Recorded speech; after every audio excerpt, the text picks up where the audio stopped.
लोचनी पत्तियों से पूछ रहे थे, लताओं से पूछ रहे थे, उड़ते हुए पक्षियों के से भी पूछ रहे थे, हे खग मृग हे मधुकर श्रेणी, तुम देखी सीता मृग नैनी, तुमने देखी? पूछ रहे थे। भोलेनाथ की निगाह पड़ी, सादर प्रणाम किया। सती चिंता में पड़ गई।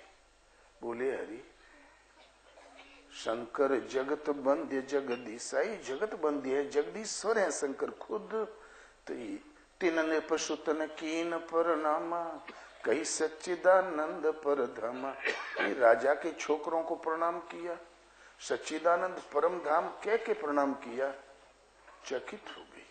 भोलेनाथ ने जब उसकी दशा देखी तो बोले, अरे भगवान है?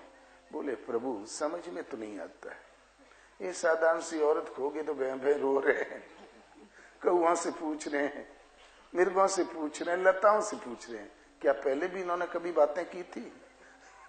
हमें तो कब तुलवास लग रहा है। फिर भोलेनाथ ने समझाया, नहीं मानी। वो तो तर्क का प्रश्न था, तर्क पे खरी उतरी नहीं रही थी। तब बोले, जो तोरे मन यति संदेह तो कि न जाए परीक्षा ले, बहुत संदेह है तो जाके परीक्षा क्यों नहीं ले लेती हो? चल दी वो। तब भोलेनाथ ने कहा, रुको, झटके में कुछ कर मत बैठना, नहीं तो आफत में पड़ जाओगी।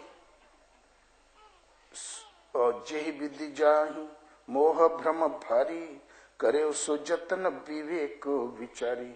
जिससे भारी मोह और भ्रम दूर हो जाए, विवेक से विचार करके वही करना, बगैर विचारे कुछ मत करना। लेकिन सती जी ने बहुत विचार लड़ाया। पुनि पुनि हृदय विचारी करी, धरी सीता कर रूप, आगे हुई चली पंथ तेहि, जही आवत सुर भूप। बार बार विचार किया, बुद्धि में कहा क्षमता की परमात्मा की निर्णय ले ले।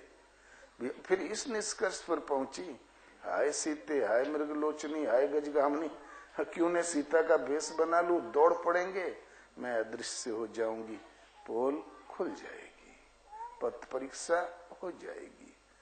बार बार विचार करके सीता का रूप धर के बढ़ी उधर जिधर से राम लक्ष्मण आ रहे थे। लक्ष्मण की पड़ी दृष्टि तो लक्ष्मण ने विचार किया, अरे सती जी ने माता सीता का स्वरूप क्यों धारण कर रखा है, बात क्या है?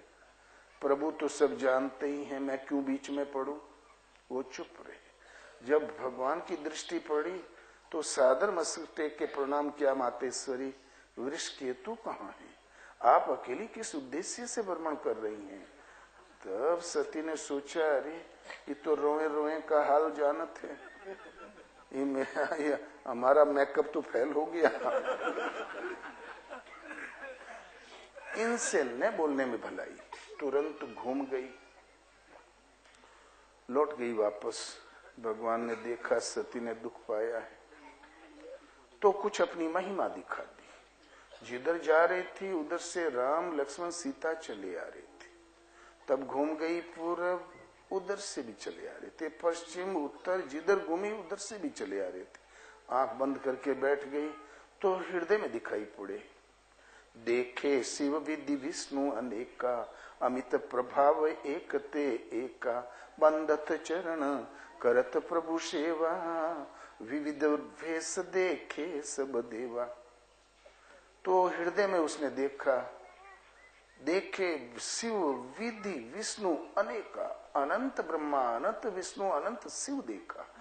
और भगवान के चरणों की वंदना कर रहे थे, सबके सब विविध प्रकार से अपनी सेवा समर्पित कर रहे थे। विविध वेशों में देवताओं को देखा। और फिर सती जी ने अपने को भी देखा कि सती विधात्री इंदिरा, देखी अमित अनूप, और जय जय भेष अजादि सुर, तेहि तेहि तन अनुरूप। उसने अनंत सतियों को, विधात्री को, लक्ष्मी को देखा। जिस जिस भेष में ब्रह्मा इत्यादि देवता थे उस भेष के अनुरूप देखा। पहले उससे वहम था, ये मेरे तबके की मैं ही पर हूं सृष्टि में और कोई नहीं। बहुत देखने को मिला, क्या है ब्रह्मा विष्णु महेश? जब ईश्वर एक है तो ये अनंती ब्रह्मा विष्णु क्या बवाल है। वास्तव में ये एक यौगिक शब्दकोश साधना की जागृति के पॉइंट हैं और वास्तव में सभी जीव अचेत पड़े हुए हैं। मोह निशा सब सोवनिहारा देखें सपना अनेक प्रकारा। इसमें से जब हम चिंतन करते हैं, नाम जपो, एक परमात्मा में समर्पण करो, थोड़ा साधना के स्तर ऊपर उठेगा तो सदगुरु भी मिल जाएंगे और ता फिर वो हृदय में प्रभु जानते कि मुझे पुकार रहा है, तो हृदय से वो जागृत हो जाएंगे, आत्मा से अभिन्न होकर खड़े हो जाएंगे, आत्मा रथी हो जाएगी, वो मार्गदर्शन करने लगेगी और भजन ईश्वर तक का पथ जागृत कर देगी। भगवान पढ़ाने लगेंगे तो परमात्मा की वह परिशक्ति जो विधि जागृत करती है, ब्रह्मा। और विधि के अनुसार जब अभ्यास थोड़ा उन्नत हुआ तो फिर परवरिश करने वाली परिशक्ति का नाम है विष्णु। भगवान कृष्ण कहते हैं, अर्जुन अनन्यास चिंतयन्तो माम ये जनाः पर्युपास्ते तेषां नित्याभियुक्तानां योगक्षेमं वहाम्यहम्। अर्जुन अनन्य अर्थात अन्य ने मुझे छोड़कर अन्य किसी देवी देवता उन्हें बसते हुए समर्पण के साथ सततम निरंतर जो मुझे बसता है, ऐसे समर्पित भक्त का योग क्षेम का भार मैं स्वयं वहन करता हूँ।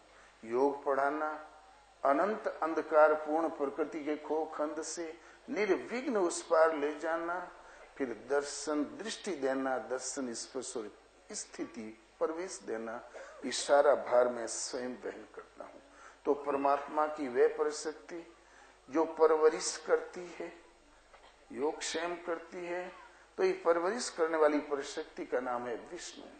सृष्टि के अणु अणु में प्रभु व्याप्त, जिस अणु पर आप खड़े हो वहीं से वो योग से परवरिश करने लगेगा।